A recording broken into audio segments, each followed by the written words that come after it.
Assalamualaikum warahmatullahi wabarakatuh. Sebelumnya perkenalkan, nama saya Laras Gedung Trenasa dari kelas F Agribisnis. NPM saya 2550091111181.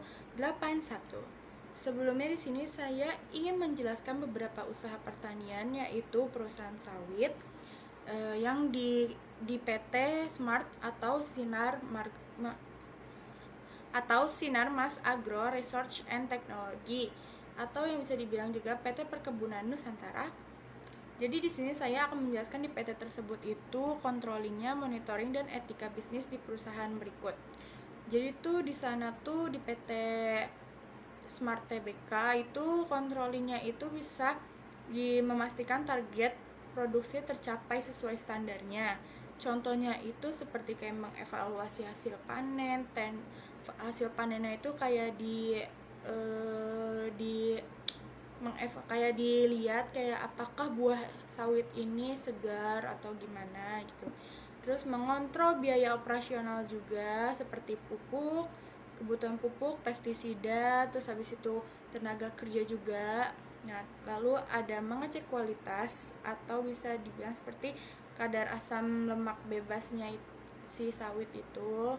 Lalu ada analisis penyimpangan yang bisa dibilang tuh kayak jika produksi itu kena hama atau cuaca, manajemen ambil tindakan perbaikan. Yang kedua, lalu ada monitoring atau bisa dibilang kayak pengawasan rutin agar operasional berjalan sesuai SOP. Contoh seperti kayak sering monitoring proses panen, seperti kayak waktu panen atau transportasi untuk dari lahan perkebunan sawit itu ke pabrik. Lalu mengawasi penggunaan pupuk dan pestisida agar tepat dosis dan ramah lingkungan juga pastinya. Lalu ada monitoring kondisi mesin pabrik kelapa sawit agar tidak terjadi downtime. Lalu ada pemantauan keselamatan kerja karyawan atau K3. Dan terakhir ada laporan rutin dari mandor. Itu biasanya kayak dari manajer kebun atau manajer pusat, dari manajer kebun ke manajemen pusat. Yang ketiga ada etika bisnis, atau etika bisnis itu untuk menjalankan usaha secara bertanggung jawab, tidak hanya mengejar keuntungan saja. Yang pertama itu ada lingkungan, supaya tuh tidak membuka lahan dengan membakar hutan, guys.